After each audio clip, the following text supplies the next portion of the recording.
up stitching if you're interested. And thank you so much for joining me today. Thank you very much to the people that commented on the last video. Got some wonderful like feedback and just encouragement and positivity from the cross-stitching community, which is always fantastic. So that was really nice to hear and everything. Everybody was really awesome and had so many cool projects they were working on. Like I said, this is a podcast about cross-stitch. Nothing crazy huge has happened to me the past 2 weeks. It's been wonderful here. We've had like beautiful weather, and then it has like hailed and then snowed. It's bipolar as usual in Garrett County. It is Easter weekend. I'm filming this on the 17th. And it's my sister's birthday weekend, so we're having, I gotta go upstairs and make cupcakes after this, so that'll be fun. Otherwise, she just requested to do nothing this weekend, which is a little hard because I'm the type of person that fills every second with stuff. Like I have people over, or I go places, or we do stuff, and she's just like, nope, I just want to have a day of nothing. And so that's what we've been doing this weekend. It's actually been really, really good and relaxing, and I've gotten a lot of stitching done, which is super nice. Other than that, not too much going on. It's been a nice, calm time, and I will sometimes you just need those times where nothing's going on, right?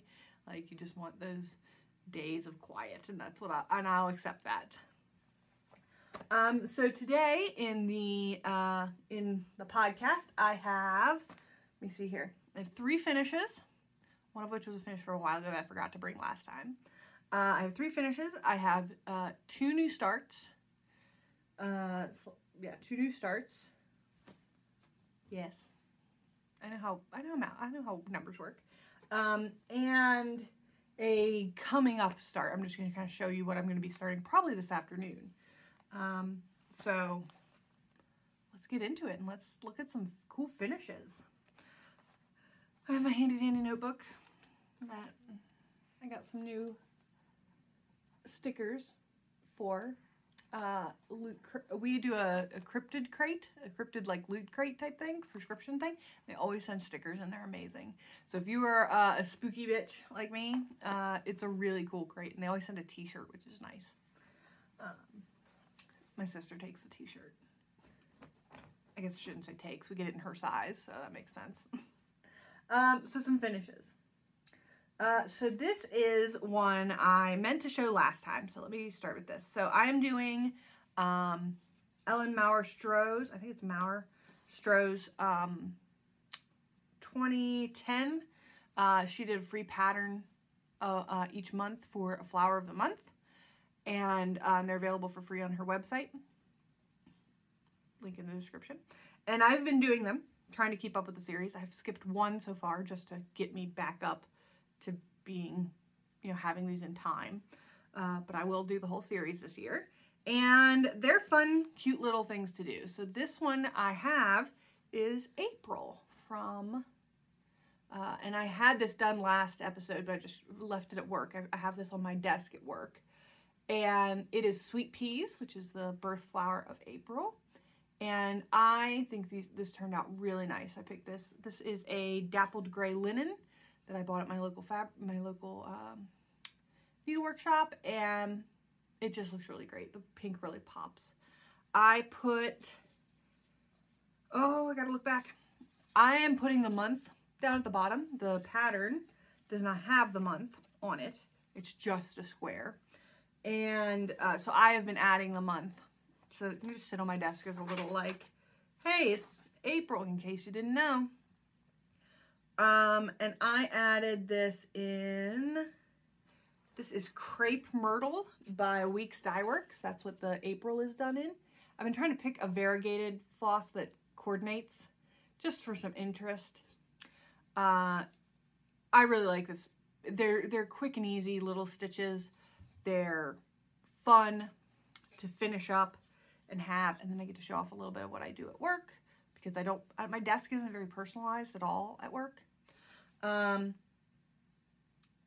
And yeah, okay, so that's, so then I finished it on sticky board, which you can see my ugly, hideous back full of hot glue, but it's not ever gonna come off this board, so wasn't a big deal. And then I braided a little bit of jute twine to make a little loop. And this thing is super cool. My sister helped me with this. This was a $2 thing at Michael's. It's like, it's a basswood that's like a little bit heavier than balsa wood, but not by much. And it was a little too big. It's too wide this way.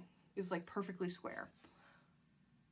And up here where this flower is now, there was one of those clips. You could like clip a photo to it. And honestly, it's such an odd sized thing. I really couldn't see a lot of use for it. But I came home and I snipped the sides off to make it more the size I needed. And then stained it. My sister stained it for me because she's the actual handy person. I can't do shit. I can't do anything. And then I was gonna put a button up here at the top just to, because when I took the clip off, there's a full hole through the board. And when I took the clip off, I was like, ugh, that hole is bad. So maybe so I was gonna like put some decorative buttons around the top. And I literally found, this is a screw. I don't know if you can see there, maybe. This is a screw off of something. I don't know, it was in one of my vintage, I have jars of vintage buttons. And it was just in there. And I mean, how perfect is that? So that's when I decided to put the jute twine little holder. And now it hangs. Because I was just going to put some Velcro and just whack it on there. But the little hanging thing looks so cute. So yeah, so now it's complete and it sits on my desk. And I love these things. They're really cute. And I'm using scrap fabric mostly to like just kind of clean out my stash a little bit. And they are, I think they're 4.5 by 5.5, so you don't really need a ton of fabric to get them done. So I really like them. And you know what, keeping kind of on that theme, one of my new starts was, after finishing April, I started May. So I realized it was getting to be mid-April and I hadn't started May. So this is Lily of the Valley, May, and her charts are free, and she didn't have a cover photo, so this is the chart. And I got it started. What bag is it in? There. So, to my awesome cross-stitch project bag. I did this on black fabric. This is on 28 count. I'm trying to keep them all on 28 count now that I've figured out that that's what I have a lot of in stash. That's my favorite thing to stitch on, is 28 count. And this is 28 count Jobelin, I think. And I just picked black because the flowers are white. And I thought, and literally everything else I put with the colors, the white just completely got lost. So there is my little bit of a start. And it's coming along really nice. Oh God, don't look at the cat hair. It's all over everything in my home. It is, I'm probably about a third of the way done, I think. I think I'm like at 30% or something, Pattern Keeper tells me. And it is coming along really nicely. The green really popped. The greens have been a pain in the ass for my poor marginally colorblind self. And, but other than that, it has been a really quick, easy, nice stitch. And for the, so I went back and forth for the title, the lettering at the bottom. I was like, okay, I need a coordinating color, but this is a lot of green. Like you can see from the thing, there's a lot of green in there. So I didn't want to do more green.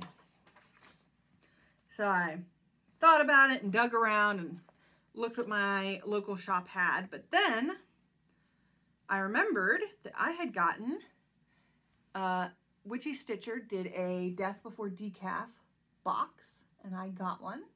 And in it were these hand-dyed threads for her from Color and Cotton. And this is called Chai. And I mean, that goes pretty darn well. Let me see if I can put it down. That goes really nicely. One of the problems I have with these kind of lighter colors is if you want this kind of like over-dyed, hand-dyed look, because you want that modeling. You want the colors to be unique and not just solidly, you know, just solid. And all the light colors, I think, really struggle with having that. But this, I think, has a really lovely, goes from like a light cream to a gray to like a bit of a lavender. It just looks like, literally, like the kind of like foam on a chai tea latte. And I'm sure that's what they were going for, and they did a really nice job. So I'm going to use that for the word May. Feels a little sad that this is going to be used on 3 letters, but I'm sure I'll put it in other projects as well. But so that's going to do my May. I do the, and I'll link it below as well. I do all the font is in Corners and Curls from, I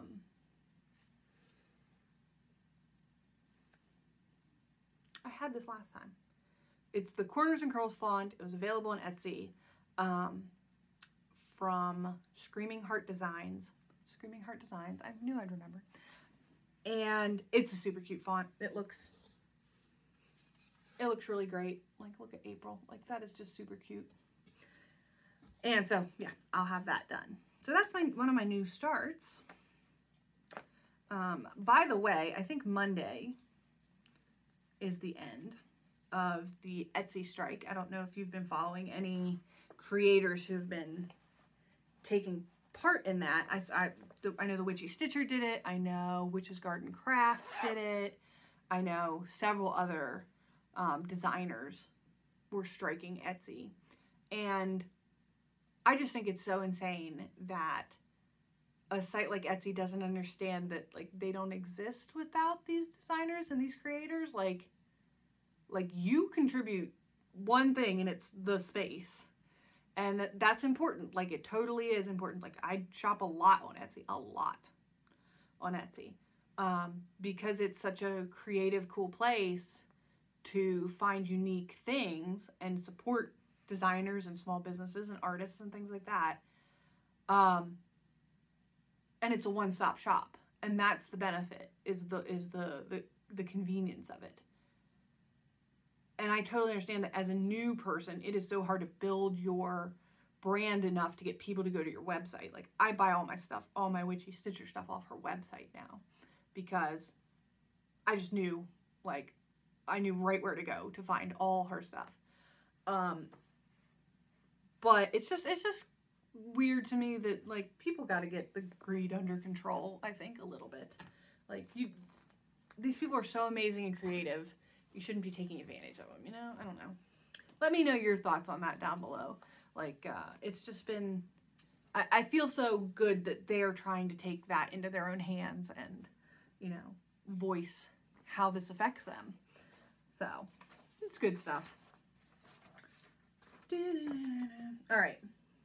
Second finish is one from the Witchy Stitcher. Let's talk about it. And this is I Practice Stitchcraft by the Witchy Stitcher. And it's complete. It is fully finished. I did this also. This is the same black fabric I'm doing the flower on. And I had a bunch of this cut up. I was originally planning to do a very large project. And then got it and didn't realize how big it was going to be, and was just like, that is inappropriately large. It was for gift. And I was like, that is inappropriate. They're not going to find space to hang that up. So I then changed my count and everything. So I had a bunch of this left over, and I just finished it in hoop. I had to put a bit of black cardstock in the back of it because this fabric was pretty see-through, and you could just, like, no matter how I hung it, it was completely see-through. And I'll show my terrible hot glue job on the back. This one I just hot glued it to the cardstock underneath. So that was good. But it's there and it will look great. And this is hanging in my bedroom. This hangs, like, I have a closet and then there's like a skinny wall that's left, and this hangs on the skinny wall and it looks great. And I definitely planned it. My room right now has nothing up. Like, I think I have 2 shelves, like little knickknack shelves. I love putting things on walls. I hate blank walls, and I fill them up. And I've done that pretty much everywhere but my room. Like, our whole house is like lovely and full of stuff, and my room is like naked. I don't spend a lot of time there though. I spend time in my house. Like, room is for sleep. So yeah, I'm super happy to have this. This was a gift from my sister. She got me I think she got me 6 or 7 Witchy Stitcher patterns for Christmas. And I just have started working through them, and they are wonderful. I love her designs. They are joys to stitch, and they end up looking great. I mean, look how good this looks. It looks fantastic. So yeah, so I'm pleased with that. And my last finish is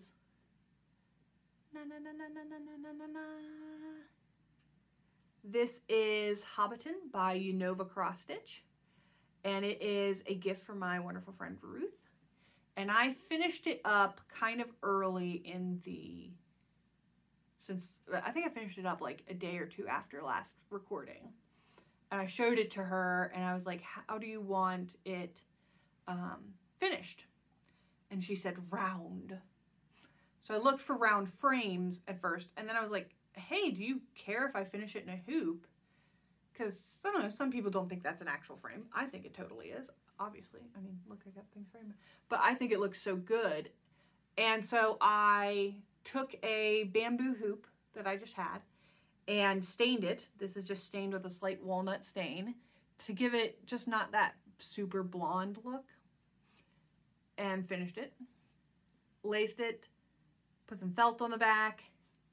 It is now a completed project for her to hang in her little hobbit hole. I finished up the lettering, and I freaking love how this turned out.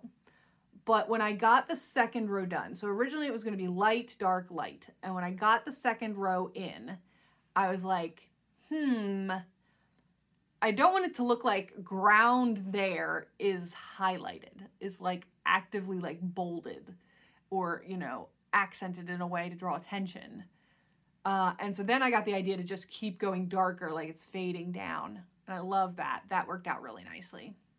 But then I had to mess around with the placement because of this L and this G. They would not, I could not get them to line up. So eventually I had to move the whole row, and then it was going to be off kilter instead of centered. But then I thought, oh, I can just add the little symbol. That's the symbol that in The Hobbit, Gandalf puts on Bilbo's door as a call to adventure. And so that worked out really nicely to just fill it in. And as soon as she saw it, she's like, oh! So that was really nice that it was instantaneous that she was in love. So she loves this. I love being able to give it to her finally after more than a year. This is not big enough to have taken me a year. That's freaking sad. But I am pleased to have it done. So, yep. So that is all my finishes. It was a big week of not just getting stuff finished, but then actually doing the finishing process on a couple of these. So I am super pleased to have those done and be able to give a gift and get some stuff up that I love. So that was really nice. Hang on a second. Look at my awesome Maryland mug. Hang on a second here. I gotta show this. So this is a Duncan mug, which is, you know, I'm not super into branded mugs, but it's a Maryland Duncan mug. And it has, I love that it's, so most things from Maryland, if you've ever come, are either the flag or crabs. Like that is we're obsessed. Our flag is the best flag. But I was really happy to find a mug that didn't like put that front and center. It's all the stuff that's great about it. So like it's got the cities, it's got the Chesapeake Bay, it's got it's got Fort McHenry, it's got all the crab cakes and coffee and row houses and black-eyed Susans. It's just literally everything. So I love that. I love this cup. And I need tea. They never tell you that doing a floss tube means you have to talk for the whole time. Man, that's hard. That's hard. Today I'm drinking Pete's coffee, but it is their Irish cream black tea. They're a coffee roaster out of Pittsburgh. And I first heard about them on the Steel City Stitchers. So go check them out. They're a Pittsburgh-based floss tube. And there's 4 wonderful ladies that are hilarious. And they mentioned it, and then we're like 3 hours outside of Pittsburgh. So we were up there, and I was like, hang on. Like, there's a Pete's Coffee. We're gonna go there. And then I picked up a bag of this tea. Oh my God, it's so amazing. It's their Irish cream black tea. And it is, like, everybody that smells it is like, that's heaven. And it is. So, just so you know.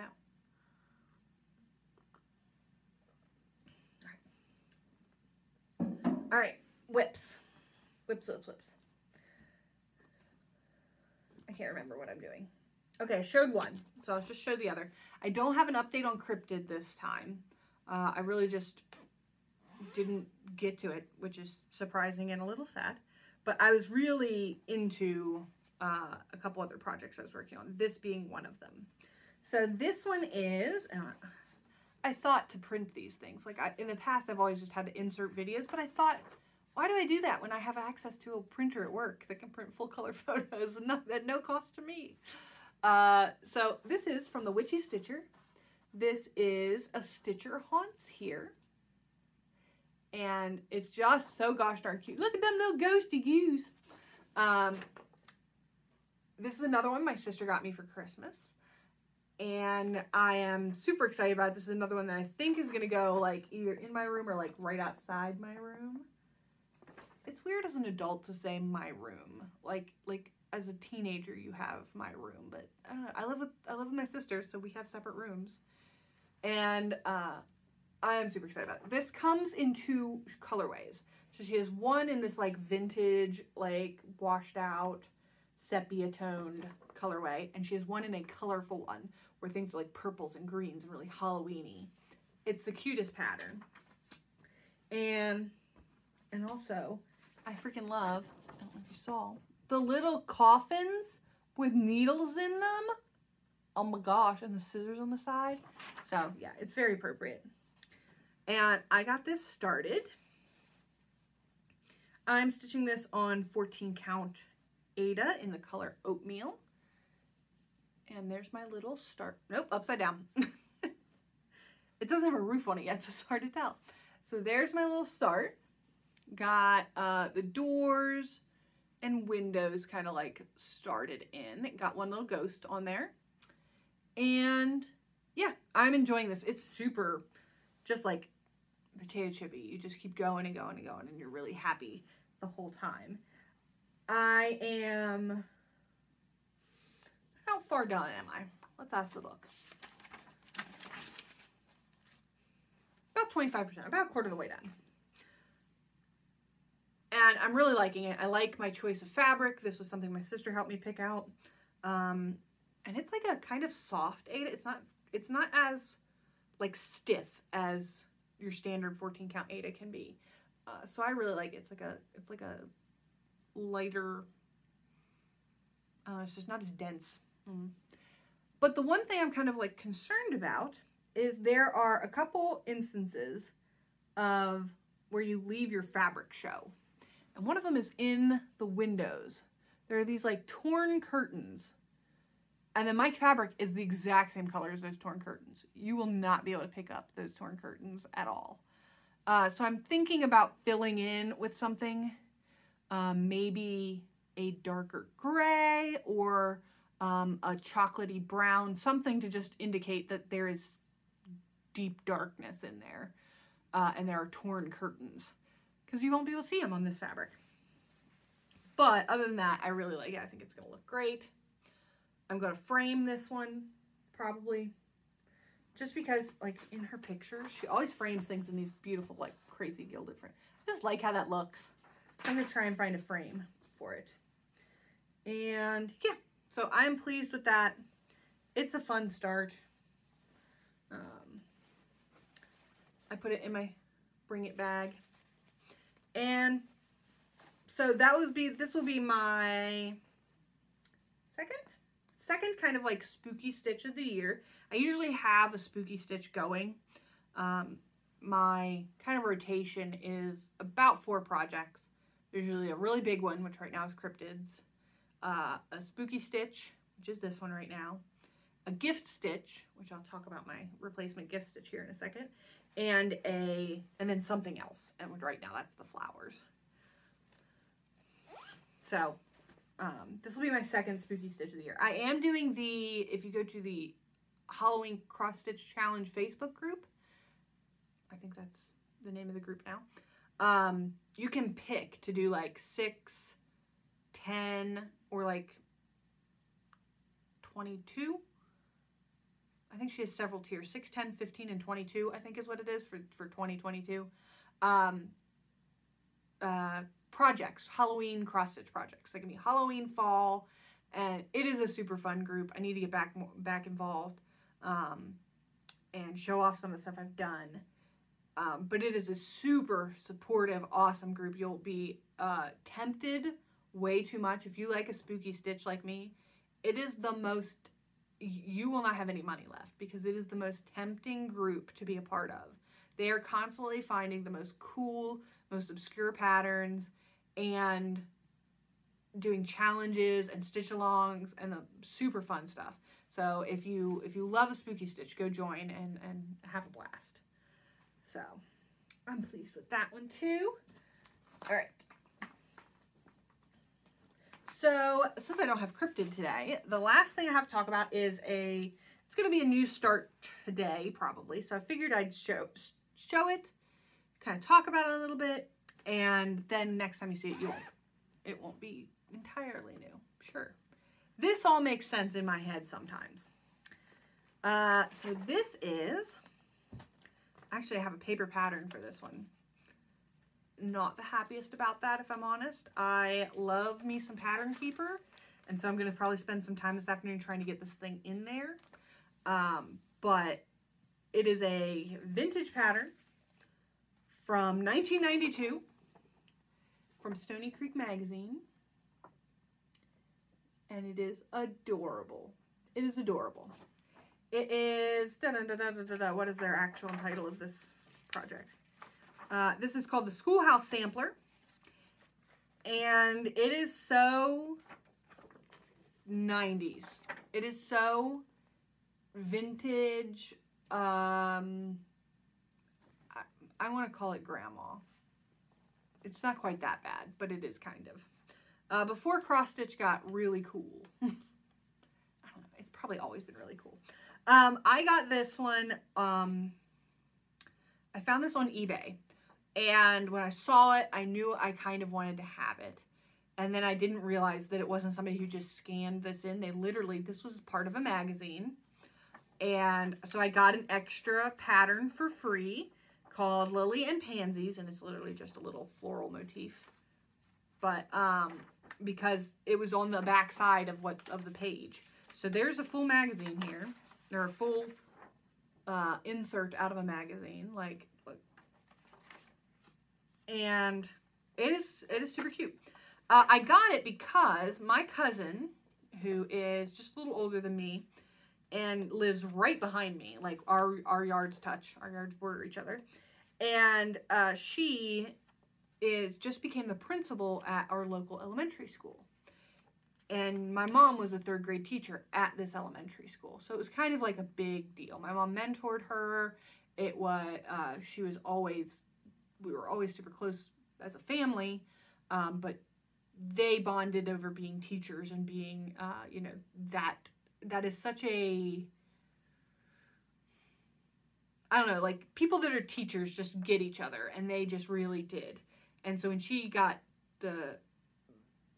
been working, she was a teacher, also 3rd grade, because of course, she was a teacher at a elementary school a little ways away. and she went for the principalship in that school, which is about an hour away. And they said, you know, they were like, you're incredibly qualified, like you've done your time and everything, we think you'd be great, but we've decided to take this person with more seniority. However, would you like to apply to do it at this school, the school that she grew up in, that I grew up in, the school my mom taught at, the school she did her student teaching at? And it was just like, which is also about 45 minutes closer to her house than where she was. So it was just like very fortuitous. And so when I saw this, I was like, well, that's going in her office. This is perfectly her style. She really likes the primitive, the kind of like classically primitive, you know, with like the check bows and the like, that kind of look. And I just felt like this really fits that style. I'm going to make a few modifications to it. Basically all of these pastels up here, these like pastels in the letters, this strip right here, and this down here at the bottom, I'm just going to darken those up. I feel like the reds, the cherry reds, the kind of like chalked out colors are so much more that style, that reminiscent of that style. And I also think that like, just looking at it here, I think those letters at the top just kind of fade into the background. You've got this bold apples and chalkboards, and it's just like the letters just really don't hold up. And so I don't want that. I want every piece to feel intentional. Now, like the hills and stuff in the back, I'll leave because that's supposed to be like in the distance. That's supposed to be that way. So yeah, I'm going to do that up for her. I picked up my fabric. This is also part of the problem, is it's a very light fabric. And I just feel like those pastels just really won't hold up against it. Excuse me. Got the hiccups all of a sudden. Really won't hold up against it. And then I got threads. So I'm going to kit these up today. And yeah, just like, look at the richness of this one. Like it's showing up a little darker. It's like a kind of chalky salmon color versus this baby blue. Like, I just feel like you're working in a different world there. So, whereas like this antique-y blue, much better, much more. So I'm just going to kind of keep in the same vein. I'm going to definitely keep with the same palette, but I'm just going to darken those up a little bit. Anyway, that's enough about my weird plans for weird things. But yeah, so that is what I'm going to do this afternoon after I make some cupcakes. So what do I want to ask today? Because I got so many really wonderful responses last time. What is the favorite gift you've ever stitched? Since we were just talking about gifts and how I try and look for things that mean things to people and everything. What is your favorite thing you stitched as a gift? And was your favorite part about it was the stitching better than the giving, or was the giving better? I think giving is always the better part, but you never know. So like, you work on something, you're like, oh my God, I love this. And then they're just like, thanks. And you're like, well, it was for me, really. I got fun out of the process. But I love giving gifts. That's as TikTok would say, that's my love language. And I like doing it. Oh, this was buried, but I talked last time about how I was doing test pillows, because I'm going to finish 2 projects now as pillows. And so this was my test pillow. I forgot it last time. It's covered in cat hair. This was my little test pillow. And I mean, that turned out pretty damn good. You gotta admit, we did the piping on the edge, and that turned out really nice. Even the, like, where it joins, look at that. That is not crazy. So we're gonna do one more test, because we're trying to get my sister does the sewing. I just stand there and fret. We're trying to get the corners to be a little bit less like rounded and be a little more, I don't want to say sharp, but just like, you know, squared off a little bit more. And so, and because you can't really, like sewing, you can't really sew a whole project, rip out the stitches and not have affected my cross stitch project in some way. So we're gonna do a test, make sure we got the process down right, and then do the pillows. I'm doing one with piping and one without. So the one without should be easy. So, and we just stuffed it with like quilt batting.